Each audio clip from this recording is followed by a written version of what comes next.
د قومي وطن پارټۍ د PK56 سابقه چیرمین او د ارګنایزینګ کمیټې ممبر جاوید حسین خان په سټیج باندې موجود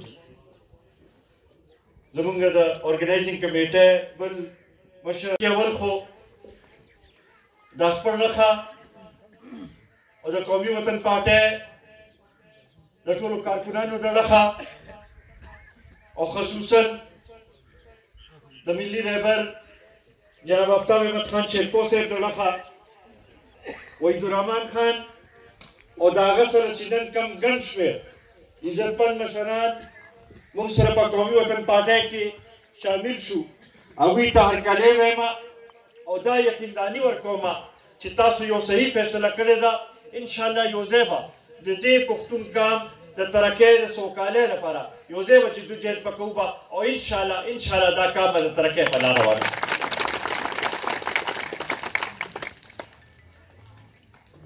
وحیدالرحمن خان او د هغوی خاندان او د هغوی د دې کلي اتفاق په نور هم مضبوطېږي به او انشاءالله دې سره به پارټي چې ده نور هم چې دی مضبوطېږي به. دې نه مخکې چې زه نورې خبرې وکړم لږ ساعت مخکې په پېښور کې یو افسوسناکه واقعه وشوه. د کیساخانه بازار کې دماکه شوې ده او په هغې کې اوسه پورې چې کوم اطلاعات راغلي دي نو 30 نه زیات کسان شهیدان شوي دي او 50 نه زیات خلک زخمیان دي. مونږ د دې واقعې مذمت هم کوو د شهیدانو د درجات بلندۍ لپاره دعا هم کوو د زخمیانو چې دی د هغوی د شفا لپاره هم دعا کوو خو سره او سره حکومت نم دا مطالبه کوو چې د تیر څو میاشتو نه دوباره دا حالات چې دی دا خرابېږي لګیا دي د بتې خبرې هم راځي لګیا دي او دغه شانتې نور هم داسې خبرې راځي مخامخ کېږي چې هغې نه داسې ښکاري چې دوباره دا حالات چې دی څه کاله مخکې چې کوم صورتحال جوړ و هغې طرف ته دوباره روان دي.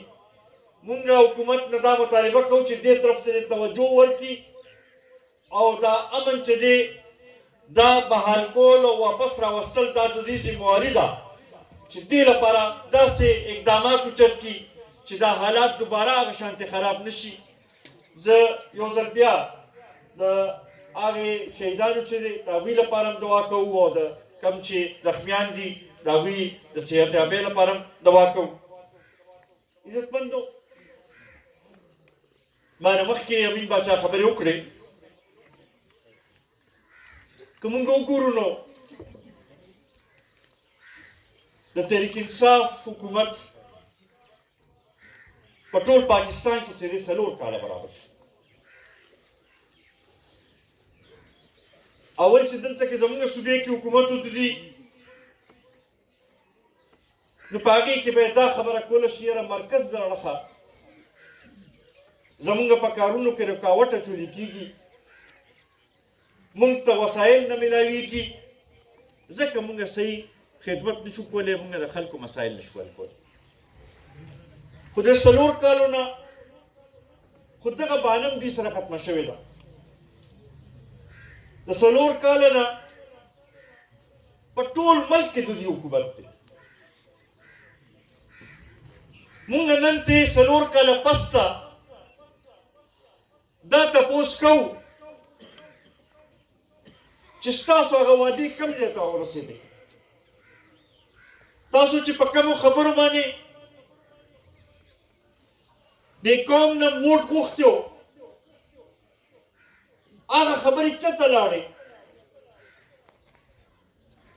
نور دې نه مخکې چې کوم سیاسي حکومتونه به وو نو هغې کې به یو دا دغه به و چې که سیاسي حکومت راوغږې نو بعضې ادارې به ورسره هغه شانتې نه ودرېدې. تاسو سره خو دغه بانم نشته ځکه چې تاسو ته خو هغه سپورټ میلاو شو چې د پاکستان په تاریخ کې چاته دومره سپورټ نه و میلاو شوی. نن بیا ولې دا خلک مایوسه دي؟ نن بیا ولې دا خلک مطمئنه نه دي؟ نن بیا ولې ستاسو هغه وعدې سر ته نه دي رسېدلې؟ تاسو خو چې کله دا پارټي جوړوله نو وایي چې د کرپشن خلاف موږ دا تحریک شروع کوو. نن زما خیال کرپشن کې اضافه شوې ده، کمې نه دی راغلې. په 1,00,000 سکیل باندې نوکرۍ خرڅېدل دا چې ته موږ مخکې نه اورېدلې، دا دې حکومت کې موږ اورېدل. داسې نه و که نه؟ نو هغه شکیم کامیاب نه شوی. ترکیب تاسو راونه وستله. بهر ملکونو سره تعلقات هم تاسو ښه نه کړل. معیشت هم ستاسو د لاسه چې دی تباه شو. قرضې ستاسو په وخت کې ټولو کې زیاتې واخیستلې شوې. موږ له دا جواب راکړئ چې دا پیسې چېرته لاړې او په چا ولګېدل، ځکه چې په دې قوم خو نه یې لګېدلې، دې خلکو باندې نه یې لګېدلې. په دې 4 کاله کې د ګرانۍ نه علاوه موږ بل څه ونه لیدل. او چې خبره به شروع وي چې یاره تېر حکومتونو حالات داسې موږ ته پرېښي دي، او یا به دا باندې چې یاره خلک ټیکس نه ورکوي، کله به وایي چې یاره قرضې ډېرې زیاتې دي، موږ عوامو له ریلیف نه شو ورکولی. خو چې لږ اپوزیشن را یوځای شو، د عدم اعتماد خبره شروع شوه، نو تاسو بله ورځ وکتل چې بیا قوم له څنګه دوکه ورکوله وایي چې 10 روپۍ پټرول هم ارزانوم او 15 روپۍ بجلی کې زه نرخ کموم. تا خو اوس پر دې نه 2 ورځې مخکې پورې وې چې حالات ښه نه دي. سلسله هغه شانتې نه ده، بلکې دې حد پورې تا خو وایي چې ګراني نشته. او دا چې دا صرف پروپاګنډه ده. اوس چې دی یکدم چې د اپوزیشن د عدم اعتماد خبرې شروع شوې، نو اوس چې دی اوس ریلیف هم ورکوي او وایي چې یاره ټیکس هم ډېر زیات کمه شي. په دې 10 روپو چې دی هغه دغه نه کېږي، ازاله نه کېږي چې دا کم تا ګراني راوستلې ده. د 63 روپۍ نه 150 روپو پورې پټرول چې کم تللی دی، دا په 10 روپو باندې چې دی د هغې ازاله نه کېږي. د بجلی چې هغه د 14 روپو نه 40 روپو ته ورسېده، هغه په 15 روپۍ باندې د هغې ازاله نه کېږي. اوس یې دغه هغه وزیر داخله وایي چې یاره اوس ورته دا دغه کوو ریکویسټ کوو چې اوړه او چیني او دالونه چې دی د هغې په ریټونو کې کمې راولئ. اوس پورې خو تاسو وایي چې اوړه هم ښه دغه میلاویږي او دا تاسو هسې پروپاګنډه کوئ، هېڅ ګراني نشته. اوس په خپله باندې اول تاسو خپلو کې صلاح وکړئ چې بی دا به منئ چې ګراني شته او که نه، دا څه کم صورتحال دی په هغې باندې تاسو خپل کور کې صلاح وکړئ، بیا دې قوم ته خبرې وکړئ. مونږ خو په دې پوه نه شو. یو وزیر راشي وایي ګراني نشته، بل وایي چې یاره مونږ کوشش کوو لګیو، بل راشي چې یاره بس 2-3 میاشتې چې دي دا سختې دي، دا لږې تېرې کړئ، په هغې کې 4 کاله تېر کړل. اوس که د ده دا خیال دی چې زه به لږ داسې اقدامات اوچت کړم او چونکې وخت اخر راغی، نو بیا به الیکشن ته دې قوم ته مخامخ شم او په دې پانه باندې به ووټ واخلم.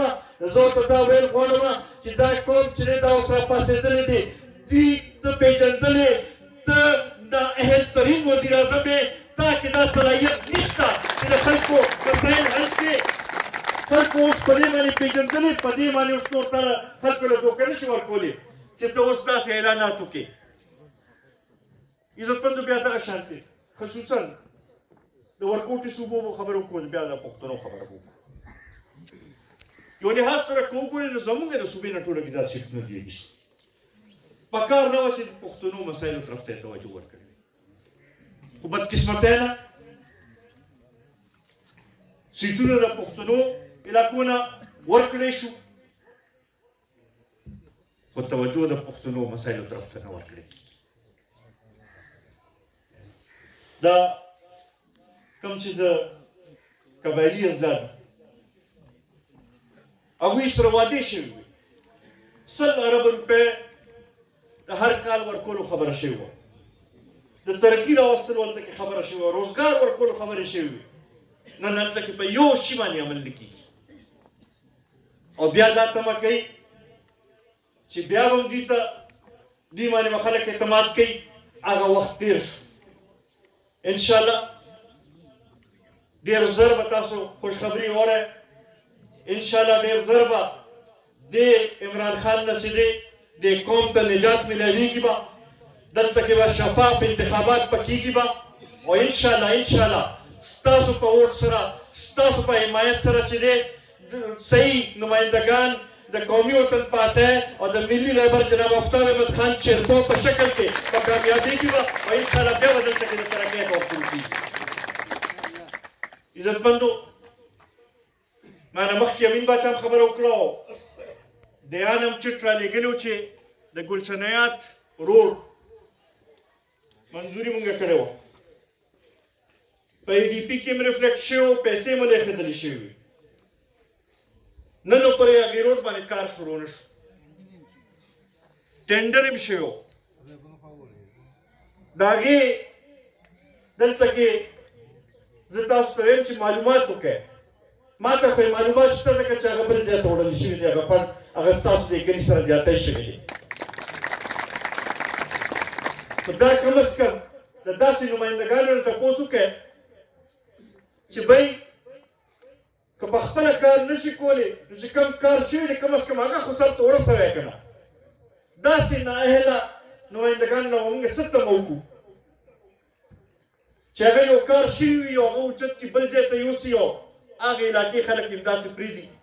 انشاءالله کله چې موقع میلو شوه لومړنی به دا روډ جوړو به، او انشاءالله تاسو به ګورئ دلته کې نور هم ترقیاتي کارونه به کوو. عزتمندو، زه یو ځل بیا د وحید الرحمن ورور او ستاسو ټولو ډېر زیات مشکور یم چې دې لنډ تنګ وخت کې د 2-3 ورځو په نوټس باندې تاسو ټول دلته کې په ګڼ تعداد کې راجمع شوئ، او نن هم چې دا کوم طریقې سره زموږ استقبال هم وکړو، کوم موږ له عزت راکړو، ستاسو دا مینه او ستاسو دا عزت چې دی دا به موږ همیشه یاد ساتو. دا کلی خو د حیات خان نوم سره تړلی شوی دی، نو موږ باندې هسې ګران دی، او انشاءالله د دې مسایل چې دي هغه حل کول هغه زموږ فرض دی. زه اخره کې یو ځل بیا ستاسو ټولو ډېر زیات مشکور یم، ډېره مهرباني، ډېره مننه. هغه ملګري چې چا په دې کې د پل کردار ادا کړی د هغوی ډېر زیات مشکور یم. دلته کې ناست ټولو ملګرو ته زما دا خواست دی چې وګرځئ، لاړ شئ، خلکو ته جرګه شئ، په دې خبرې باندې پوه کړئ چې زمونږ د علاقې ترقي چې ده هغه دې خبرې سره تړلې شوې ده چې مونږ د ملي رهبر جناب آفتاب احمد خان چیرپو لاس مضبوط کړو. ډېره مهرباني.